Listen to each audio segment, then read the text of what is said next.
Hey folks, David Stewart here. Let's talk about the coronavirus, the Wuhan flu, the Kung flu, if you will.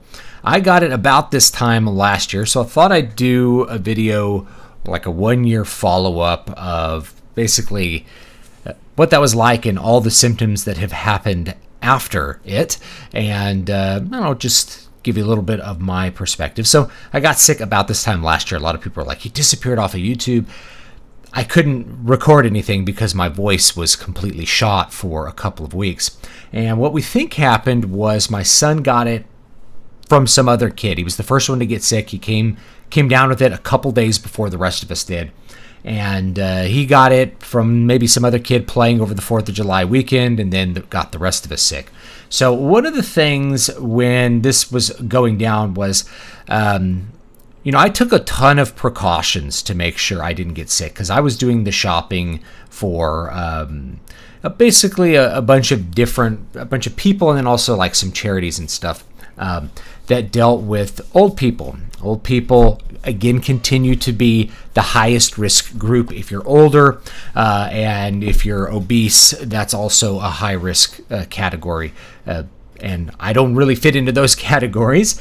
And I'm pretty happy to take basic precautions. Like for me, I took more precautions than most people. I wore gloves to the stores to buy the food, and I wore an N95 mask. And originally I wore goggles and stuff. Eventually I just let the goggles go because it was just too much to like walk around with goggles. But when everything was happening, it was like all of you could find a red pillar in the crowd, because everybody was just kind of like wall-eyed, like, is this a real thing? And then all the red pillars were like wearing sunglasses and masks and like hurrying through, getting all of their long-term supplies because they knew everyone was going to buy the food out. And then sure enough, what happened a week or two later, exactly what I said was going to happen on the channel, which is that there was a big stampede. Everybody was trying to buy all the bread because they were afraid suddenly they weren't going to be able to get food, or they weren't going to be able to go out to the store. And the toilet paper apparently became the thing that everyone was afraid they were going to run out of. Luckily, I buy toilet paper in bulk, and I didn't have to actually worry about that. I buy like toilet paper like once a year or something like that.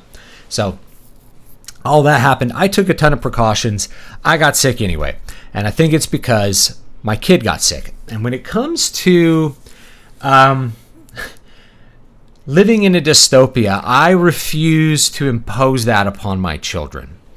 Right? I will take whatever precautions the people in my life want me to take to stop from getting sick or whatever. But I'm not going to make my 4-year-old at the time son wear a mask to the playground or anything like that. And indeed, most of the people in my neighborhood pretty much felt the same way. That, in fact, is probably how my son actually got sick, was from some other kid who's, picked it up somewhere. Maybe they weren't really sick with it, or they weren't symptomatic, and then they got it to my son, and then a little bit later, my son came down with a fever. So that's pretty much how our going theory for how we actually ended up getting sick. Now, my son, he was only sick for really less than a day. He said he wasn't feeling good in the morning. I think it was a Saturday. And he had a fever, and my wife started freaking out, like, what is it? It's coronavirus. I'm like, there's been 0 children who have died of coronavirus, so he has absolutely no risk of dying. It's like, but I hear people our age are dying. Like, yeah, but they're all overweight or obese. That's not really going to apply to us, So a couple days later, me and my wife got sick, and then finally my daughter got sick. So my son was sick for 1 day, and after that, he had no fever and pretty much no symptoms of any kind. And so his symptoms were, he had a fever. It wasn't a super high fever. It was like 102, but it was a fever.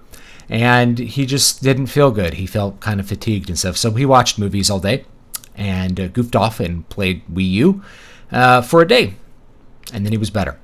For me, I had 3 days of high fever that was very, very unpleasant, but maybe not worse than, say, influenza or something like that. And I almost never get the flu. I haven't had the flu since I was like 10 years old, and I've never gotten flu shots for it. I think I've gotten like 2 flu shots over the last 20 years, and I just never get the flu. But when I've had really, profound viruses, yeah, the fever feels really bad. So yeah, it was a really bad fever and it lasted for 3 days. Then I thought I was better. I felt a lot better. Fever broke. My temperature went back down under 100, and I felt good. I went to sleep.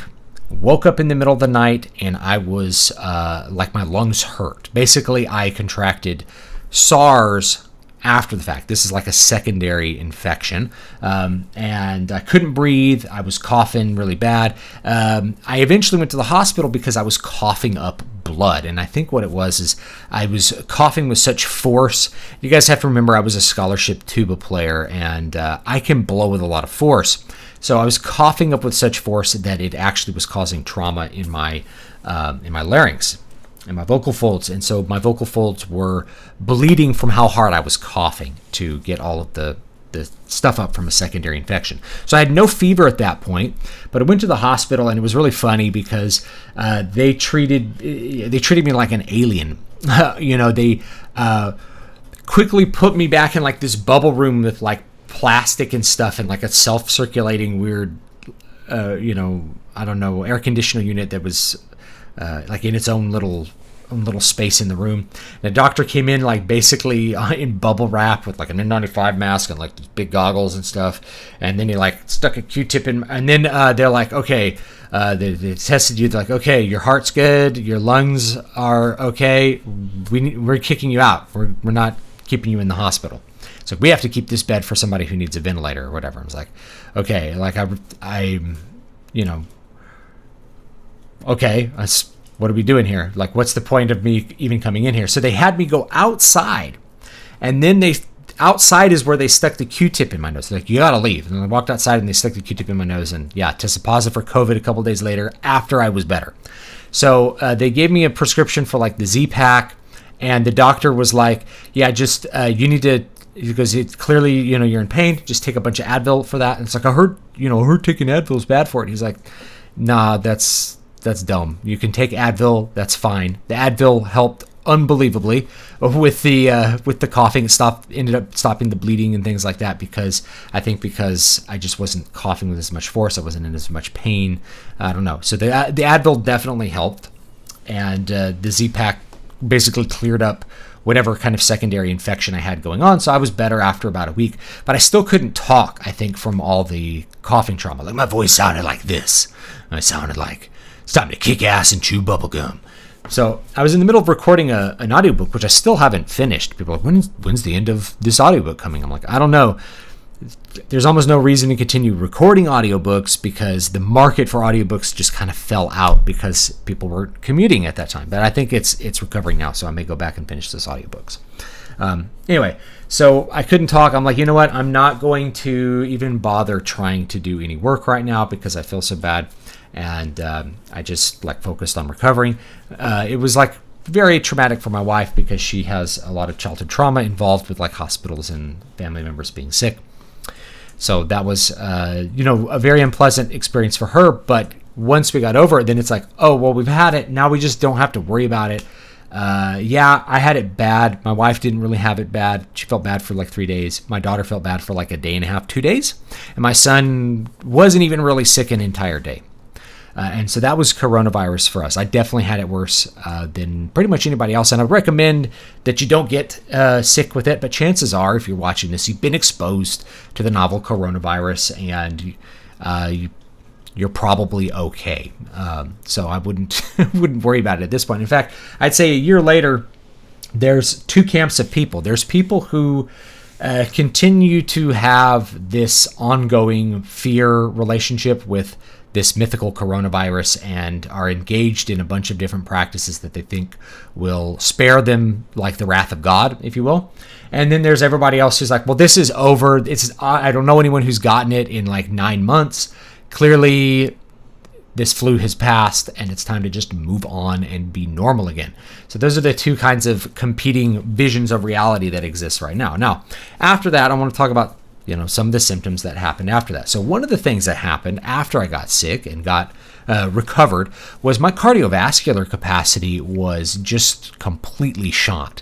I really noticed it not with, say, running or something like that, but going to the gym and lifting weights. Because in order to lift weights, particularly if you're doing like deadlifts or you're doing any kind of leg work where you're moving a large amount of weight, there's a significant stress on your cardiovascular system in the kind of like a spike, an intense spike. And I found that like I could still move weight, but I couldn't do like a full set of deadlifts with full weight because I was so gassed I had to stop. Where maybe I put 225 on and I do 10, 15 reps, I'd have to sit down after 5 reps because I felt too tired to continue, not because my legs were done or anything like that. So, a normal working weight where I could do plenty of reps, I couldn't do a full set of reps. And that kind of trickled down. It's like, well, if you put even more weight on, you feel even more gas. Like you do 1 rep where you could do 5 and then you're just too tired. You have to sit down, your head hurts and you feel like you can't breathe, stuff like that. So doing squats and deadlifts in particular. Squats, I actually got like scared doing squats because I felt so gassed and you have the weight on top of you.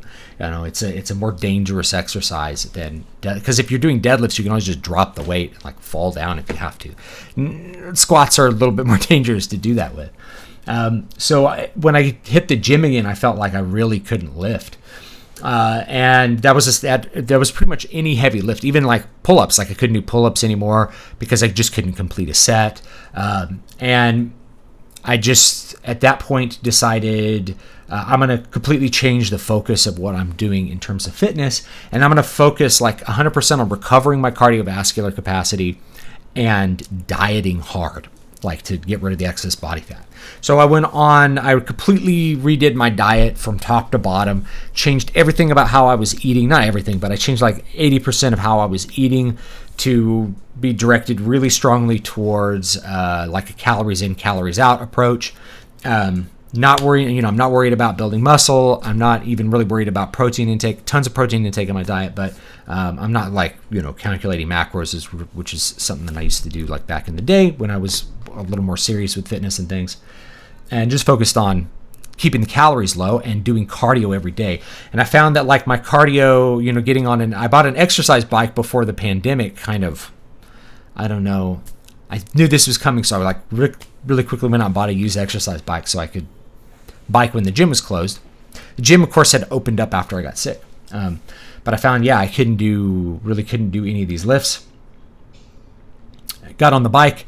My cardio there was bad. I couldn't run. So I just worked slowly on rebuilding all of my cardiovascular endurance and my short-term cardiovascular capacity, my ability to do sprints and things like that. So I just trained in a couple of different ways to try to rebuild that and just worked on losing weight. Dropped about 30 pounds or so of fat and got down to a good, pretty lean weight. A good low, I think it went down to about like 190, maybe a little bit under that, to just sort of rebuild for the winter. And then so once I felt that capacity was back in the winter, I just really focused on building my strength back again and lifting heavy and trying to get back to those good heavy working weights that I'd been used to for years. Honestly, that was very invigorating because one of the things that happens when you've been exercising for a long time is you just kind of hit a plateau. You hit different plateaus, and it's just not as exciting. Like when you first start and you're just adding 5 pounds on every week, it feels really good. Like you just feel like you're getting stronger. The gains are huge. So you kind of go back there where it's like, man, I have to start with a low weight on like squat and then build back up to body weight and above body weight and then like way above body weight. It just feels good to be making gains again. And so I just focused on that, and I think I put on a couple pounds of muscle over the winter, and that felt good, put on a lot more strength and things like that. I had this weird thing happen during the winter, and I found out that this was really common with people who had coronavirus in the past, which was I got chilblains on my toes. Now you can Google this, chilblains. Basically, my toes turned all red and like dark red and purple, like they were bruised. And this is something that affects particularly people of Irish descent. My mother's of very strong Irish stock, and so it affects people of Irish stock quite a bit, apparently, as well as like Scandinavian stock to some extent as well. And that is like during the winter, your toes will, if you go from a cold environment to a warm environment, they like fill up with blood and bruise. Well, that's what happened to my toes. It's like called COVID toe. So COVID toe was one. Oh, I also forgot, like half my hair fell out. So I have a bunch of hair that's like only like this long all over my head because all my hair was falling out after I got coronavirus and during my recovery. My wife was like, "Are you pregnant? You know, all your hair is like falling out and like clogging up the drains." And I was like, "Are you going bald?" And I didn't quite realize it till my wife pointed, "Yeah, this go." You know, so I have like a lot of this shorter hair amongst the long mane. So yeah, a bunch of my hair fell out after I had COVID. And then in winter, I got this COVID toe thing where my toes were hurting and were purple. First, I thought I was stubbing my toes because I stub my toes a lot. I don't look at my feet. This is a dumb thing, but I'll just say it.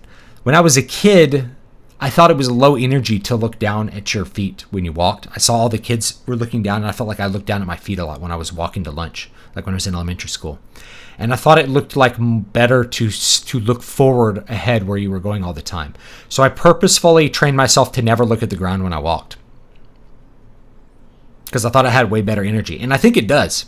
However, I stub my toes in my house a lot because I have 2 children and there's toys and stuff everywhere. And I never stubbed my toes like when I lived alone because I knew where everything was. But once you have kids, you're like, "Ow, what is this? Why is this here? Oh, I stubbed my toe into the couch, moved a little bit. What happened?" You know, and I'm weird too. I tend to walk around my house in the dark. It's like at night, I don't like the lights on. And I'm like, "Ultra dad room, turn off all the lights. We don't want to waste any power in this house." So yeah, I got my hair fell out and I got chilblains on my toes and I couldn't exercise. So I had to completely rebuild like my capacity for exercise. And now I would say like my capacity for exercise is as good as it was before, just in general. So I had those things happen. Now, basically after like Christmas or so, I would say I was 100% recovered, and I had way worse experience than like anyone else I've known who had coronavirus at this point. And I think it was just that secondary infection like really like laid me on my ass. And that tends to happen like if I get a secondary infection. I got really bad bronchitis a couple years ago, that around the same time, like summer. And boy, it sucked. I had to sleep in another room because I was coughing so much. I was just waking my wife up, waking the baby up. We had a brand new baby at the time, so it was bad. So that was like after that, coronavirus was pretty much better, and I didn't really have any kinds of other symptoms. The chilblains went away after winter. Apparently, you get them in winter. I don't know if I'm going to get them again this winter, but they weren't really a problem after that. This was also a weird thing, is that I had indentations in my nails. In my toenails. The thing is that this is like a trauma in your feet causes these indentations in your nails. So whatever happened and whatever got me sick and got me these chilblains caused like weird indentations in one little spot in my nails as they grew out. Kind of strange, you know.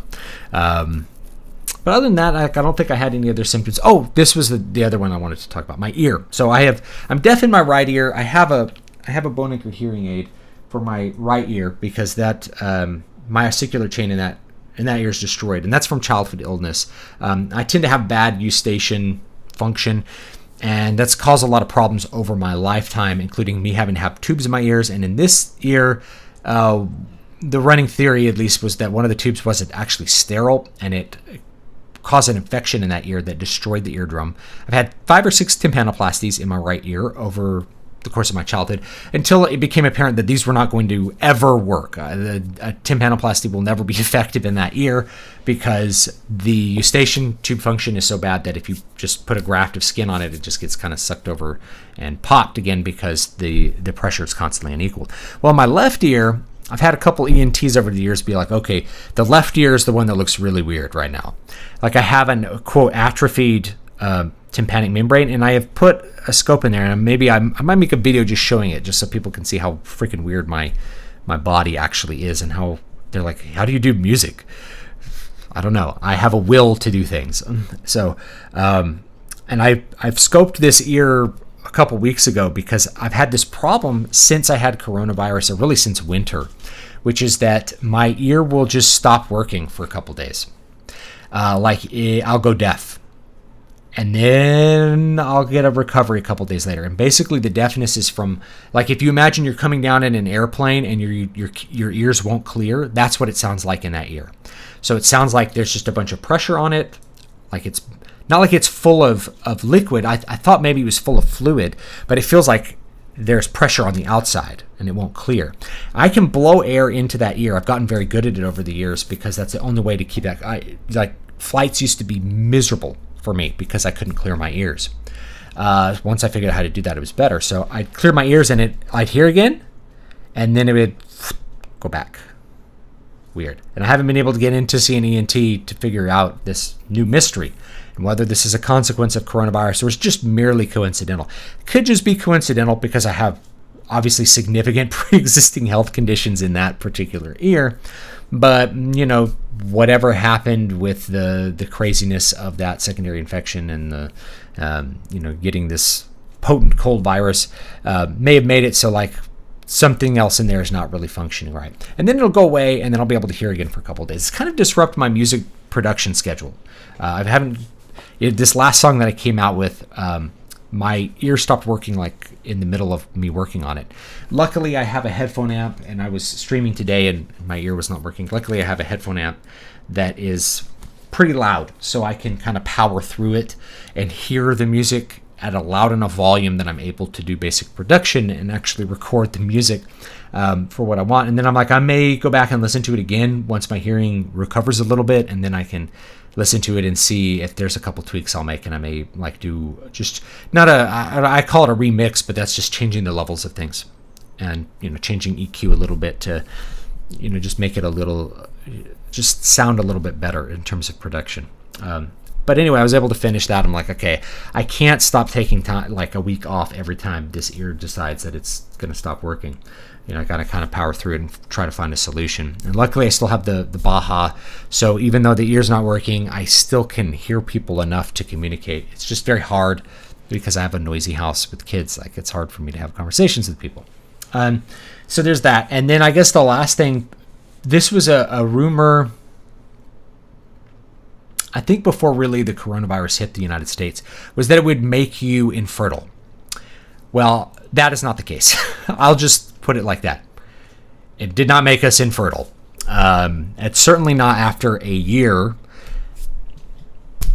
If there was any infertility, it has been completely recovered. And so now something else that happens to be going on in my life there as well. So as far as infertility from actually getting the virus, maybe other people, not really me and my wife. So there's that. So that's coronavirus a year later. Now I'm looking at things a year later and I see two realities.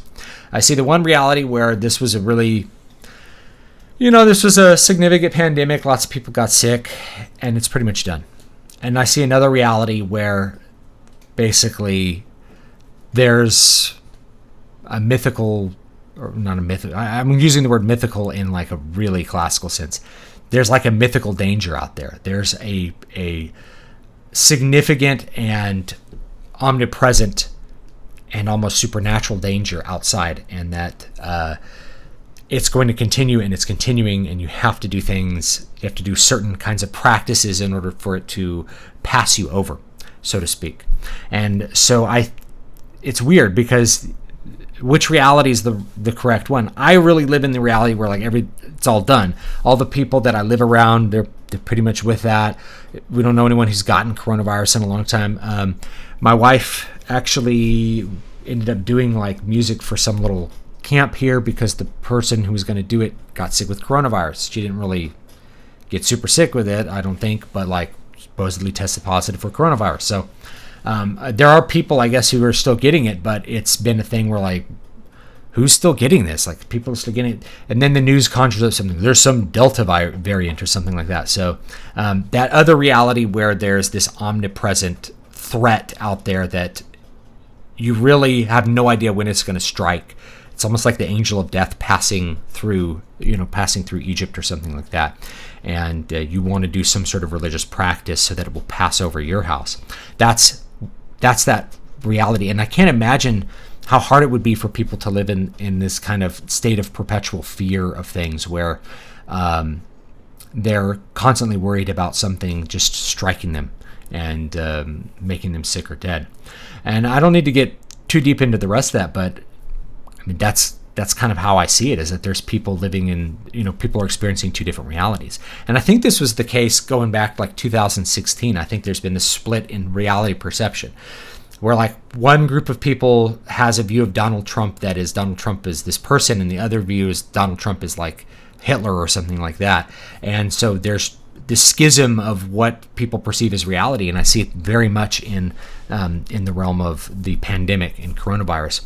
But the thing is that we live in this world where there's all these institutions, and institutions can only resist the collective will so long and to a certain degree, right? So supermarkets were posting mask mandates but not enforcing them.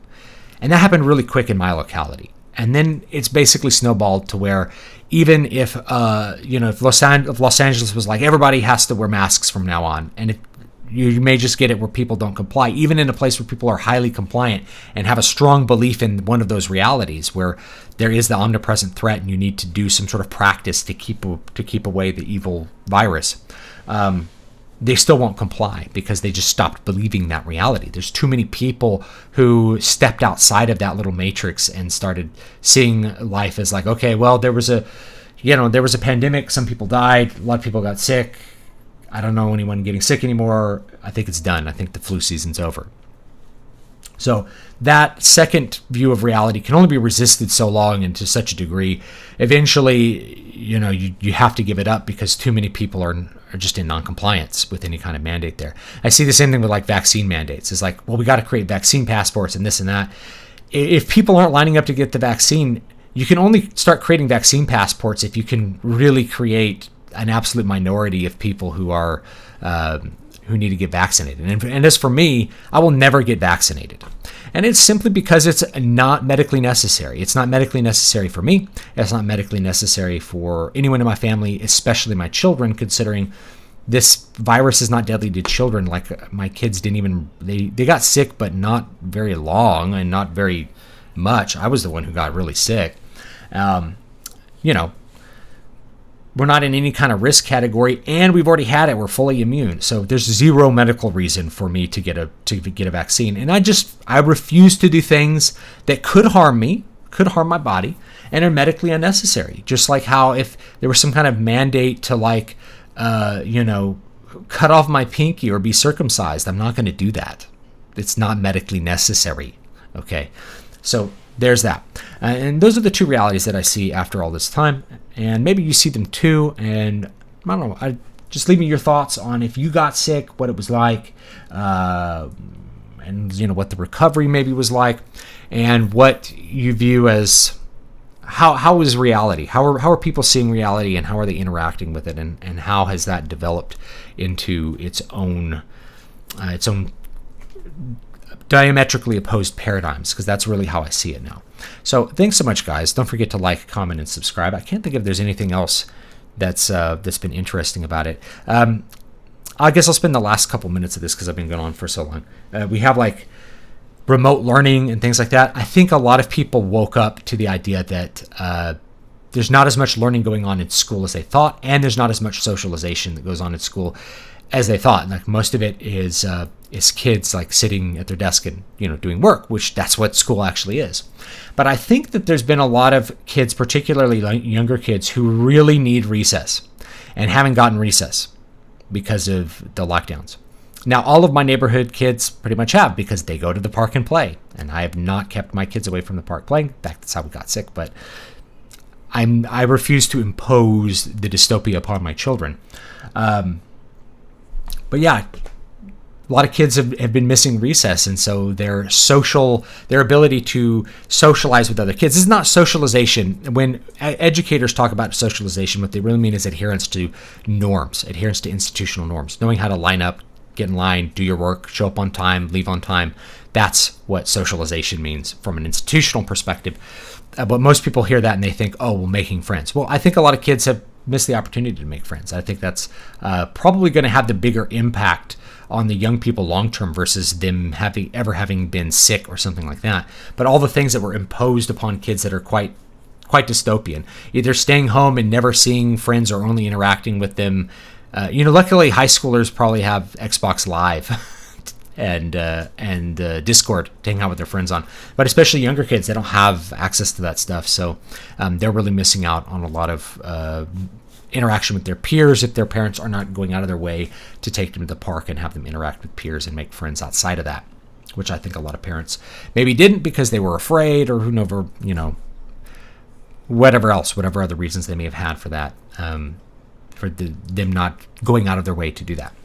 So I think that's probably going to have the bigger impact on kids, I think, long term than them having been sick or something like that.